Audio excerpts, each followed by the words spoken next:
So thank you, everyone. Hello, and thank you for joining us today. On behalf of the Louis Stokes Midwest Regional Center of Excellence, we welcome you today to the session titled LSAMP Scholars, Academic Motivation, STEM Self-Efficacy, and Other Non-Cognitive Factors Important to STEM Interest and Success. My name is Maria Jose Romero Jimenez, and I will serve as today's moderator. And I'm very pleased to be here today since I've participated in this conference for a couple of years now. So before I introduce today's speaker, I wanted to provide some general items. This session is being recorded and will be made available for anyone who wants to view it again through the WUVA app by next Wednesday. We ask you to please provide feedback about today's session in the post-session survey. If you have any questions for Dr. Lin, during several moments of her talk, she will ask for questions. So at those times, please unmute yourselves and ask her whatever questions you have. This session is scheduled to take 45 minutes, and it's imperative that we stay within that time. If we run out of time for the Q&A at the end of the session, we encourage you to use the discussion board to continue the conversation or reach out to Dr. Lin via the WUVA app. So with that, you can take it away, Dr. Lin. Thank you so much, Maria Jose. Sure. I'm going to talk with you today about non-cognitive factors. I have several colleagues that worked with this on me. That would be Micah Glenn from Kentucky State University, Farrah Williams from University of Kentucky, Rachel Henderson from Michigan State University, David Miller, John Stewart, and Gay Stewart, all from West Virginia University. And I am also from WVU. Okay, so first some background information about the KY West Virginia LSAMP. It was founded in 2006. It's been led by the University of Kentucky. It includes 10 colleges and universities. This would be comprehensive research universities, 2 HBCUs, regional universities, and 2-year colleges. Bluegrass Community and Technical College, Center College, Jefferson Community and Technical College, KSU, Marshall University in West Virginia, University of Kentucky, University of Louisville in Kentucky, West Virginia State University, West Virginia University, and Western Kentucky University. The research that we did involves most of, if not all of these institutions. The Alliance goals are to create, enhance, and expand programs to broaden participation of students that are historically underrepresented in STEM. With the help of this LSAMP, institutions have built sustainable partnerships within their campus programs, as well as with external outreach programs and organizations. Program activities and partnership resources focus on outreach and recruiting. Peer mentoring, undergraduate research experience is integral to the program. Research presentation opportunities, including at home and abroad, summer bridge and transitional programs, and curriculum reforms in gateway courses that make the classes better for students who don't typically go into STEM. International experiences would include conference travel, and also workshops on professional development and STEM career options. These are things that are lacking for students who are typically underrepresented in STEM. So LSAMP does provide some help with that. KY West Virginia LSAMP institutions have granted STEM bachelor's degrees to over 3,000 underrepresented, way to spell that, minority scholars, a 140% increase since its inception in 2006. And so the research study, we were funded in 2018 to conduct a research study examining the relationship of participation in LSAMP activities and the non-cognitive factors that are related to academic success for all students. These non-cognitive factors that we are studying are particularly important for female students, for rural students, and for underrepresented minority students. In the Kentucky, West Virginia area, we have many rural students, and many students fall into several of those categories. They might be a female, rural, Black student. So we were interested in examining these non-cognitive factors. Some of the programs that the students are involved in at WVU, we have the Emerging Scholars Program, and these are ESP calculus classes. And at KSU, we have something similar called the Peer-Led Team Learning Supplemental Academic Instruction sections. ESP and PLTL are based on Yuri Treisman's research on successful underrepresented minority students in calculus courses. He observed in the 1970s and tried to create a curriculum that would increase success. In PLTL, student peer leaders guide other students in solving problem sets related to class instruction for STEM gateway classes. ESP applies the concept directly to the method in which math classes are taught at West Virginia University.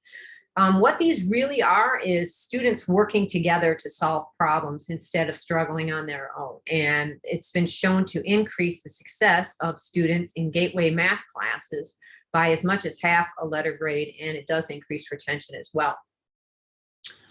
The other Alliance campuses, like non-LSAMP supplemental instruction, for instance, the Excel program at University of Louisville, the Math Excel program at University of Kentucky. There's also LSAMP and non-LSAMP services, including tutoring, academic, and professional coaching and development. Coordinators typically, if there's not something available through LSAMP, they will make sure that scholars are aware of tutoring, mentoring services, academic coaching at their own institution if they can't get it through LSAMP. Other activities include peer mentoring speaker series and graduate school preparation sessions. And with that, let's talk about the theoretical frameworks for the study and for LSAMP itself. The LSAMP Alliance paradigm is based in Tintel's retention model of retention. It's focusing on academic and social integration into the institution. It's not enough just to go to school and study. A student must feel like they belong in academics. A student must feel like they belong on campus. LSAMP research study is also guided by Tintel's theory and further informed by Lent, Brown, and Hackett's social cognitive career theory. SCCT is very popular. It was first published in 1994, and it continues. There's well over 2,000 studies to date on SCCT. It incorporates Tintel's non-cognitive factors known to be important in retaining minority and women students in college and expands them for use in these underrepresented groups in STEM specifically. So Tintel's model was academics in general, whereas SCCT is more about STEM specifically. Tintel's sense of academic belonging has important implications for students who are underrepresented in STEM. If you don't feel like you belong someplace, you're a lot more likely to leave and not to stick with something. So it is extremely important in an institution that was developed initially for white males that we find ways to make the institutions work for non-white males. SCCT refines this aspect and identifies additional major obstacles affecting minority student degree completion. These also apply to rural students. So for this particular alliance, they're particularly important. Contextual supports and barriers influence career pursuits, and they include the presence or absence of financial opportunities, role models, and the presence or absence of discrimination. So we also, in this research, take an intersectional perspective. Intersectionality is something that people are mentioning much more often recently. In most prior STEM education research, if anything beyond the initial sample was considered at all, it was either race or gender. But this by itself can give you some information. However, doing so obscures trends that can only be observed at the intersection of gender and race and ethnicity. It's particularly important to look at specific groups of people, very specific, because poverty experiences, opportunities, all vary as a result of the intersection of membership in more than one category, such as race, gender, or socioeconomic status.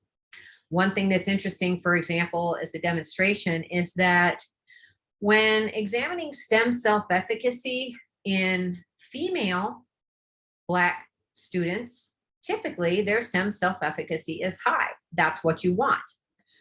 Interestingly though, the group that tends to have the lowest STEM self-efficacy are Hispanic females. There are many Hispanic females that go into biology and related fields such as nursing. So it's interesting that they might have the same career and yet see themselves differently. So we need to look at things differently based on more than one category. So the intersectional approach considers how the experience and meaning of one social identity is contingent on those of at least one other social identity. It conceptualizes race, class, and gender as simultaneously interacting power relations. So we've always kept that in mind as we designed the research and conducted the research. The non-cognitive factors that are related specifically to academic success and have been studied quite a bit in STEM as well.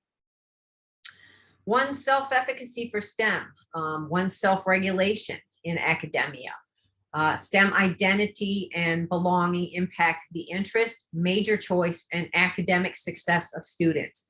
In general, any person who scores high on these is more likely to make it through their STEM major, make it all the way through to a STEM career, barring financial problems or something like that.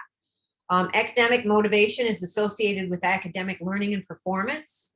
It's positive schooling outcomes related as well.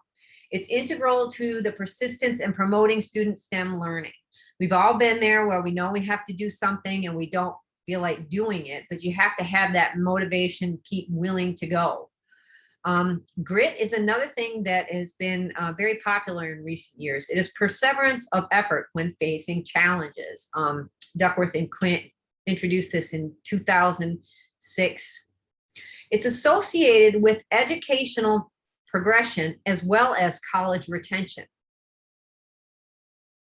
Some of the factors that make our study different from those that have been studied before are other non-cognitive factors that aren't usually examined, such as the experience of racial microaggressions. And again, we were funded in 2018. It is quite likely that we should have just studied blatant racism at this point in time as well. That being said, racial microaggressions are commonplace daily verbal, behavioral, or environmental indignities that communicate hostile, derogatory, or negative racial slights and insult toward people of color. Sometimes they don't seem to be that negative, like the intent doesn't seem to be negative. For instance, students report often hearing things like, gee, you speak so well, or, you had such a great vocabulary. That's like a passive aggressive insult if you stop and think about it. Okay, so when your salient identities that are held by an underrepresented student aren't represented in written documents, films, pictures, building names, and other artifacts. Also, just treating an individual of color as less than. So racial microaggressions greatly negatively impact the lives of persons of color, and microaggressions are particularly detrimental to the career development of women and racial ethnic minorities in science. And of course, many women also endure gender microaggressions as well. So there may be a case where, a student is enduring both racial and gender microaggressions. Any questions so far? That's kind of a lot, I know.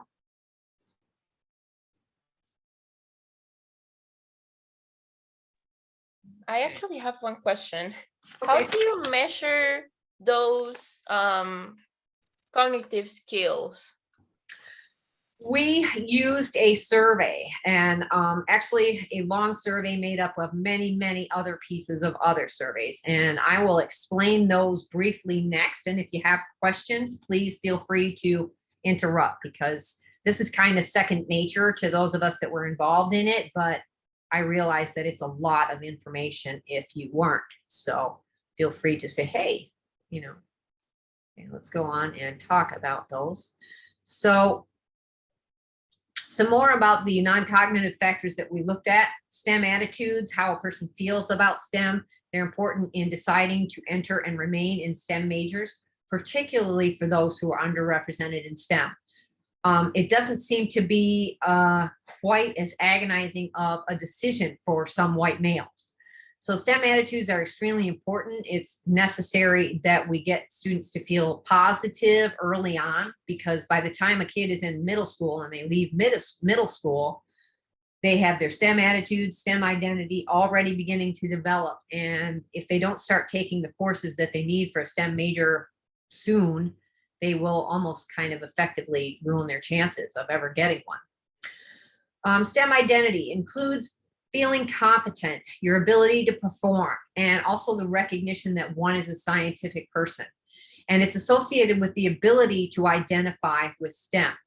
It provides resilience in times of seclusion and oppressive environments, and also grades. One of the things that we rarely talk about when we're talking about these non-cognitive factors is grades.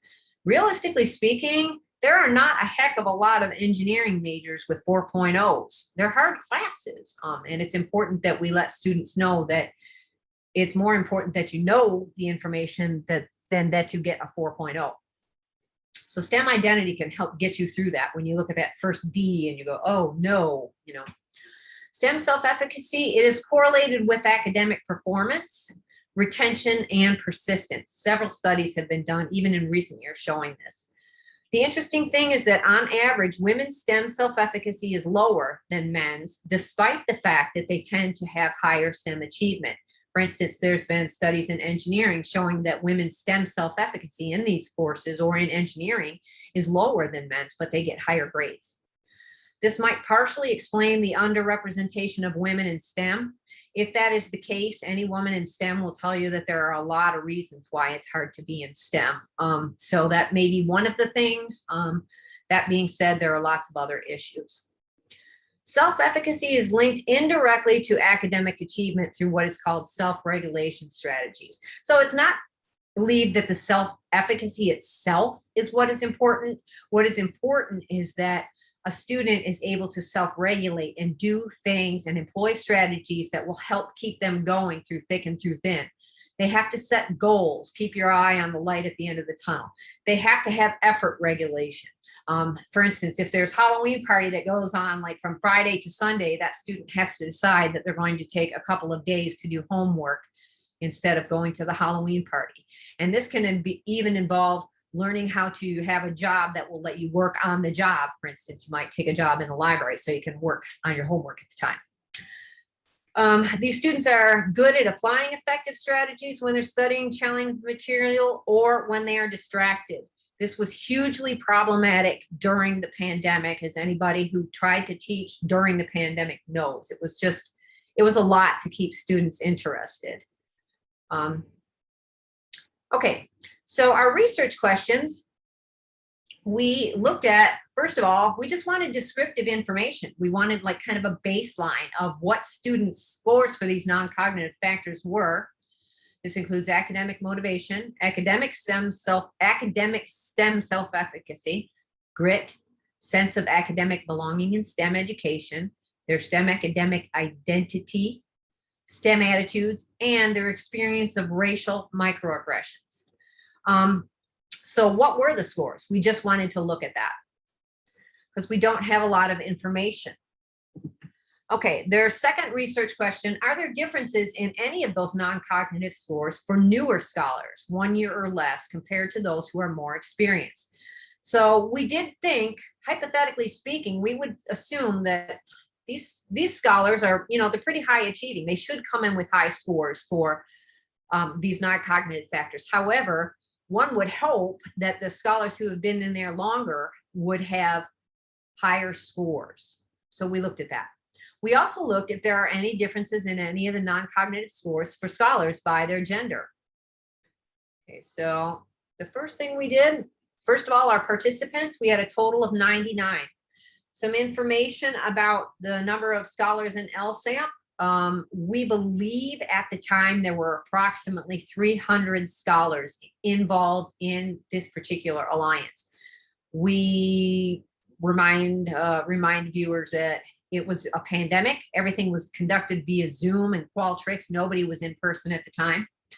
So we got 99 scholars total. Another thing is, we'll talk about this in a little bit. We honestly don't know how many scholars there are in at any point in time. And this is something that's problematic just because of the way people count scholars at different institutions. So we did allow students to choose 2 or more identities. We have asked them to choose one first here because I can't count, I can't count a scholar as black and black or white mixed because it'll be more than one person. So we asked them to pick a primary and identity. And you'll notice that most of the scholars identify as black. Several of them identify as Latinx. Many are mixed. And because of these tiny, small samples, we did not analyze these data separately for each specific group because we would have no statistical significance. So we did keep in mind where students fall as we're going, but we plan to address that as we get further into the study. This was our first year of conducting major analyses. Okay, the survey instrument itself. We had students fill out surveys on Qualtrics. It was made up of 63 Likert type items, and those are items where it is 1 out of 5. Which one is the closest to the question, or closest to your answer? Do you feel like you're neutral? Do you feel like you're high? So we had 63 Likert type items. We also asked students about their demographics. The scale was 1 to 5 for all items. 1 equals lower or fewer. So in general, a lower score is just that. It's a lower score. Most items you want things to be higher, but there are a few things where you would rather that they be lower. 5 is higher score. Okay, so we took several items from the academic motivation, the academic STEM self-efficacy, the grit, racial microaggressions, STEM attitudes, STEM belonging, and STEM identity, racial microaggressions, and self-regulated learning. We would have loved to have asked students about 50 questions on each of these. We can't. We can barely get students to fill out the surveys when it has 63 items on it. So what we've got is, in general, we have 2 to 3 items for each non-cognitive factor. So we might have 3 items that tap racial microaggressions and 3 that tap self-regulated learning. Some we have a few more for because we actually looked at 2 different types of racial microaggression. But the general idea is to get as much information as possible. So we picked the best items and adapted them as needed. Okay, so the results for research question 1, all we wanted to know was what are the scores? We plotted the group means for each non-cognitive variable and we examined them. What we found is that on average, their scores were moderately high to high, which we expected. For STEM attitudes, STEM belonging, STEM identity, and STEM self-efficacy. So I'm gonna scroll over to the tables, which are here. And they are STEM attitudes. So a 4.11 on a 5-point scale, I consider that moderately high to high. A 3 would be neutral. 1 would be lowest of the low. STEM belonging, in this case, we were looking for comfortable in LSAMP, 4.22, 4.33 for males and females, for females and males respectively. So these are the things that we looked at, and in general, a 4.0 or above is considered moderately high to high. Some more information about the non-cognitive scores. We were surprised to find that STEM belonging and STEM identity varied a little bit by group. And I'll discuss that in more detail in the results for research questions 2 and 3. STEM attitudes and STEM self-efficacy average scores really didn't vary much for any of the groups. Another thing that was not surprising was that scores for intrinsic and extrinsic motivation were average to moderately high. STEM students tend to have fairly high levels of motivation, or else they would not be in STEM. We did have some surprises though. Self-regulated learning and grit scores were both average. Let's go take a look at those scores. Honestly, we expected both of them to be high. And for the first year females, there was 3.67. That's about neutral. First year males, they were 3.22.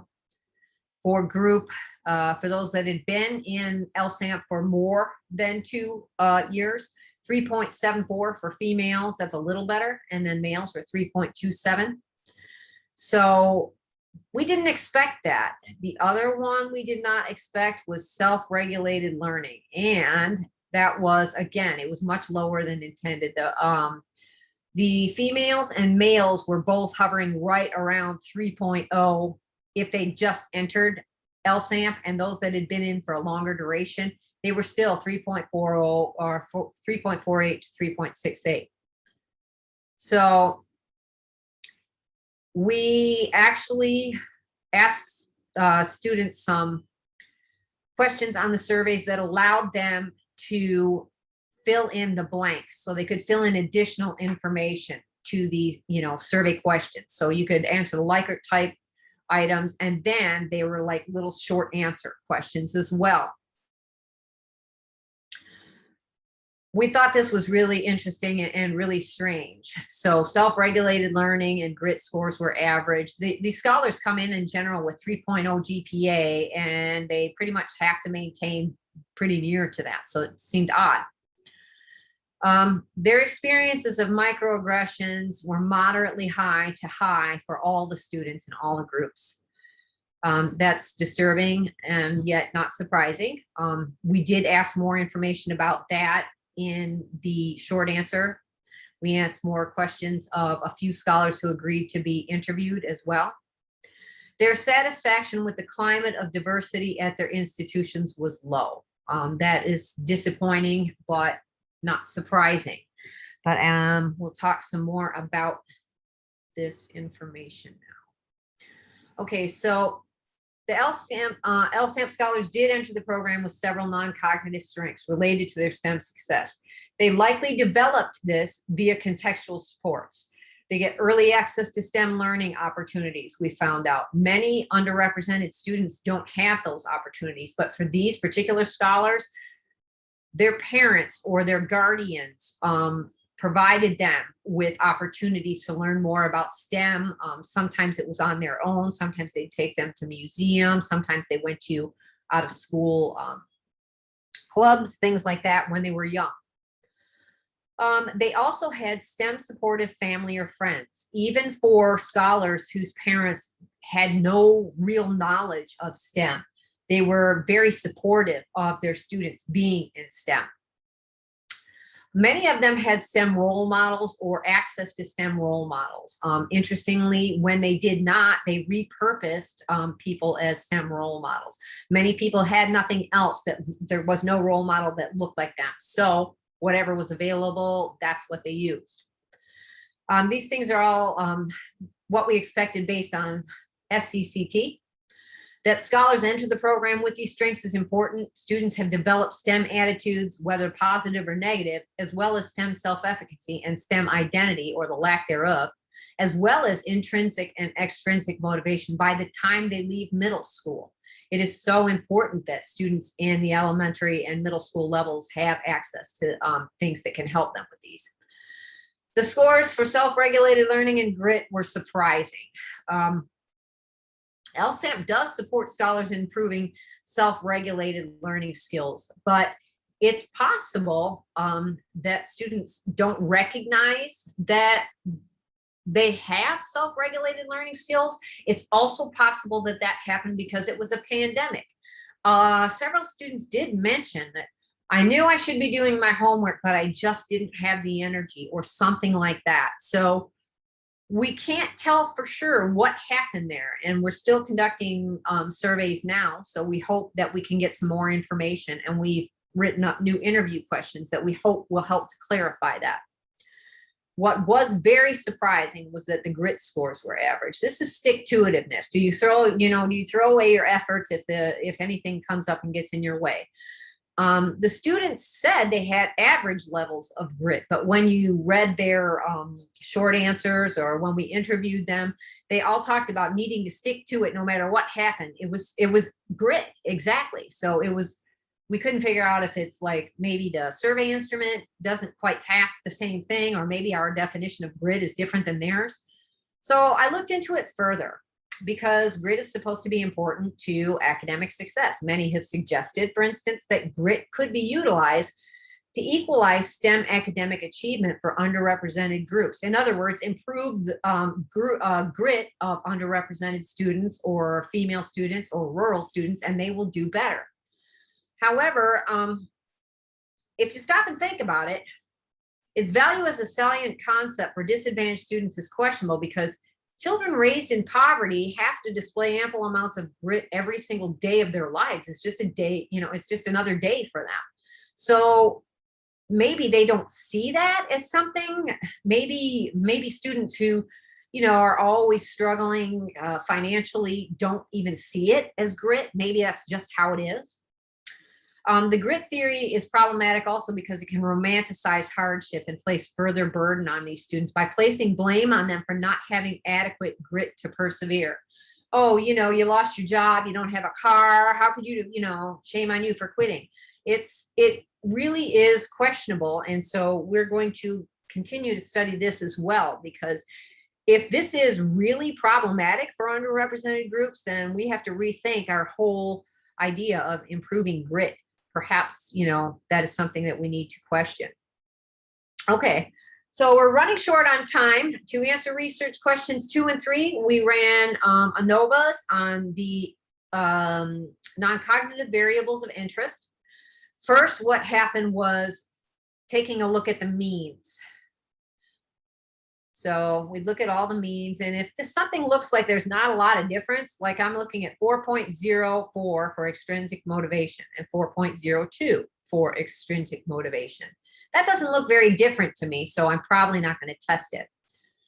So to avoid running too many tests and losing power, we only tested things where it appeared that there might be something that would be different. Okay, so we ran 2 MANOVAs with independent variables gender, 2 levels only, although we did have a couple of scholars who identified as something non-binary. Duration of LSAMP involvement, also 2 levels, those in for 1 year or less, those in for 2 or more. And then dependent variables experiences of microaggression, climate of diversity, and STEM belonging item 1, and also STEM belonging item 2. Somewhere in there was a statistically significant interaction effect between gender and duration of participation.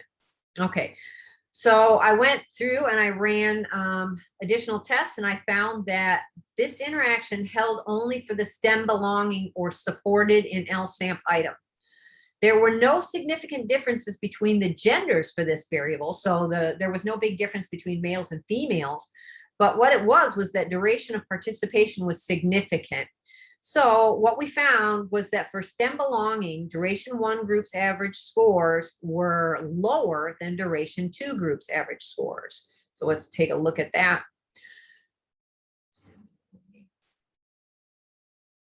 Okay, STEM belonging supported in LSAMP. So the group scores in yellow here, their average score, the average of these 2 scores together is statistically significantly lower than the average of these 2 scores. And that makes sense, at least on the surface. It would seem that you would feel more supported in LSAMP if you had been in longer than if you had just entered. So that's what we assume had happened. Also notice that there's not really a difference for the males. What it is the average of these 2. So it does make sense that a student might feel more accepted. This was actually a medium effect size. The Cohen's D was 0.71. The only other statistically significant difference was STEM identity. And what happened here was very interesting. It's called a crossover interaction. It was a medium effect size as well. So for STEM identity,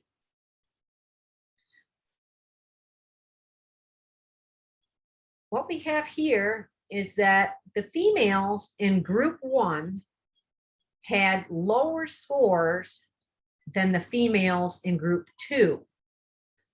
And the males had lower or higher scores, but then it reversed. Notice that for the males that had been in LSAMP longer and the females who had been in LSAMP longer, the male score was lower, whereas here it's higher. So it's called a crossover interaction. And it's interesting. The females, I don't know that I've ever seen 0 as a standard deviation in the surveys. Actually went back and checked the data. Every female checked 5 that had been in LSAMP for more than 2 years. So it was very interesting. These are both, all the groups have high STEM identity. That's good. What's interesting is that it crossed over, and that students who have been in LSAMP longer, for the females, there are more females in our LSAMP. It's a higher number. So we thought that was interesting, and we're going to continue looking into that as well. Okay.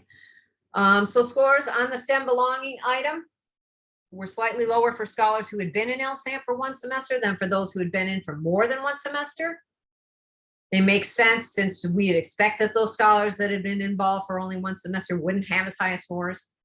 The interaction we just mentioned, women's scores were lower than men's if they'd been for only 1 semester or 1 year, and they were higher than men's if they'd been in for more than 1 semester or a year.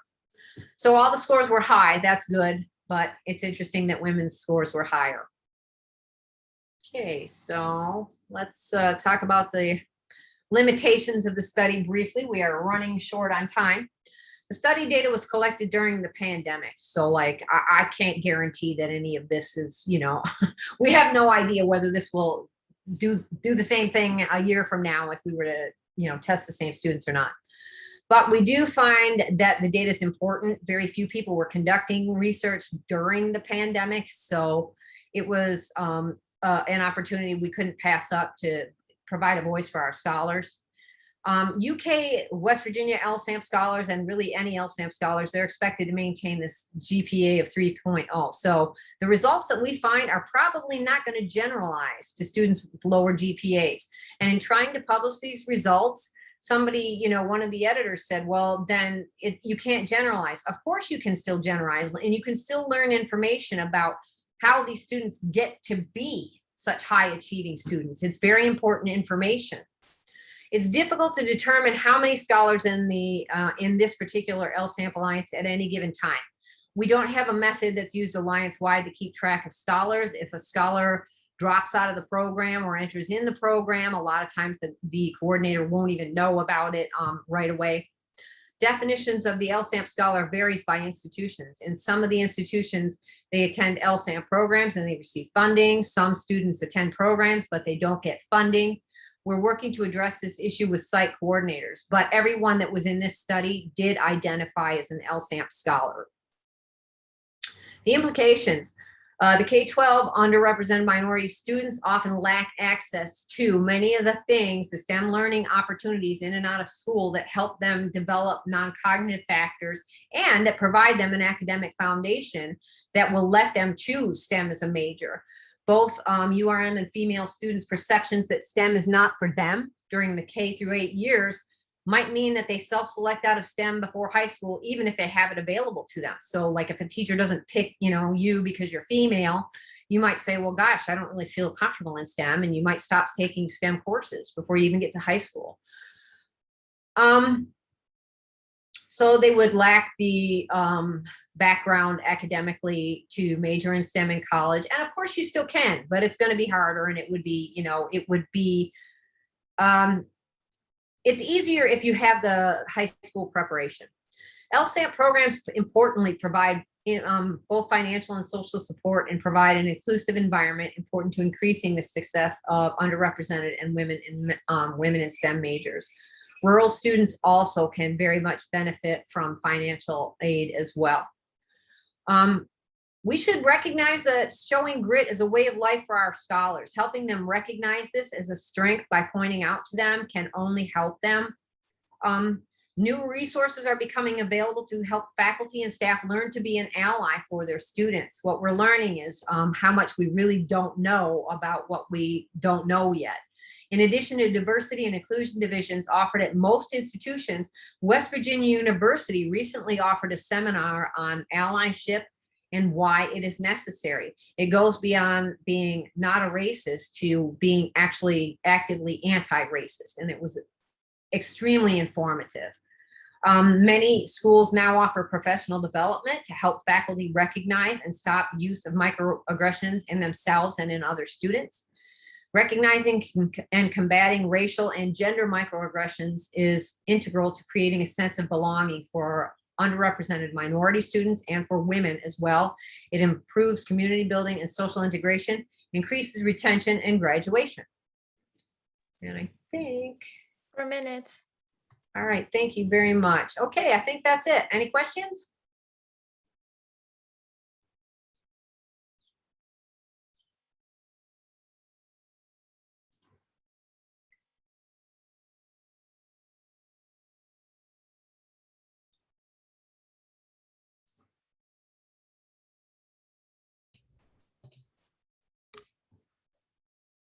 Hi, Who's talking?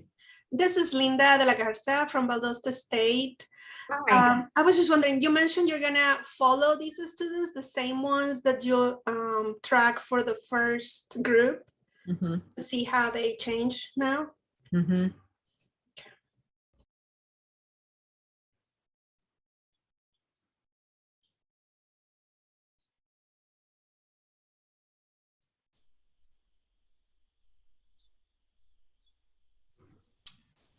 Hi, this is Chuck Benton.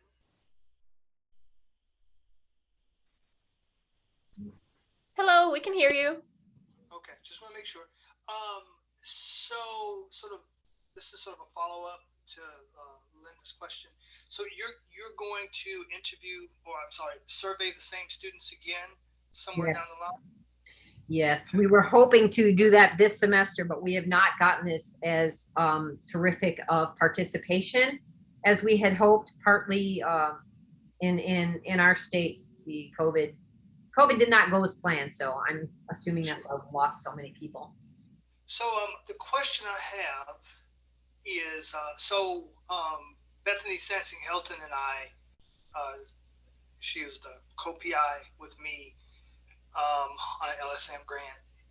We recently published a paper in Frontiers, and one of the criticisms we got when we tried to initially to publish our data from surveys that we did consecutively, like the beginning, well, sort of like students coming into the program, and then we would have them do a survey at the end of each year. Mhm. When we tried to publish that data, one of the criticisms we got, I didn't necessarily agree with it, was that, well, if you're having the students do, answer these same questions at multiple intervals, it's going to bias the data because the students are going to start trying to provide the right answers. You're not going to get a unbiased data. Now, I didn't necessarily agree with that because I didn't think students could remember questions that they were asked, in September, in May. But go ahead. I'm sorry. If I could ask, what type of questions were you asking scholars? If you're asking them like content knowledge, then yes, they would be correct. But if you're asking them questions about how they feel about something, that's just a pre-post test. Okay, like I said, I didn't necessarily agree, and my background is biology, where I work with very quantitative data. So this is really the first time I was working with qualitative. But we were asking many of what sounds like very similar questions, self-efficacy questions. Mm-hmm. How do students feel about their science classes, their math classes, support, their ability to understand the transfer process, because we were working with transfer students, trying to get at me the same questions that it sounds like that you were looking at. And like I said, I didn't necessarily agree, but I didn't have a lot of background with qualitative data. probably like that you have, where I could like rebuff the reviewers. Agreed. And what you could do is just send me an email, or we can reconnect on the Whova app afterwards, and I can help you answer them. One of the reviewers that reviewed my study made comments as well, suggested that I get a larger sample. I'm like, what part of I collected this data during COVID? It is useful data. I can't just slap it together with non-COVID data. Do you not understand? Sometimes people are more interested, and honestly, I have to be honest. Sometimes researchers and statisticians end up losing track of what is really important here, which is getting information about scholars who have been kind of left out of the conversation the whole time. A statistically significant finding by itself is meaningless. It's the point of the paper is not, do I have statistical significance, is what is the self-efficacy of my scholars. That's what you want to know. So I would be more than willing to provide you with some zingers if you'd like. You can definitely send me an email, put your name in the chat, and I'll send you an email. Okay, that sounds great. The paper was published, but looking forward, we may want to do something similar. I think so. And be able to address that question, because we really want to see, what we were trying to look at was, how do our students, where were they when they started the program? Where were they when they left the program, so that we could get some sense of what kind of benefit they got from the program. Exactly. And the only way to know that is pre and post tests, which is what you were doing. So I don't really know I don't know what the reviewer expected you to do. It's disappointing though, that for a lot of studies that are very important, they're just not being looked at, Thank you. You're welcome. Anybody? Awesome. Oh, sorry. Go ahead. Nope. Okay, we run out of time. So thank you, Dr. Lean, and all of those who attended today's session. As a reminder, the session was recorded. It will be posted on the Woo app by Wednesday of next week. Remember to complete the post-session survey, and feel free to contact Dr. Lean if you have any questions through the Woo app. Thank you very much, and enjoy the rest of the conference.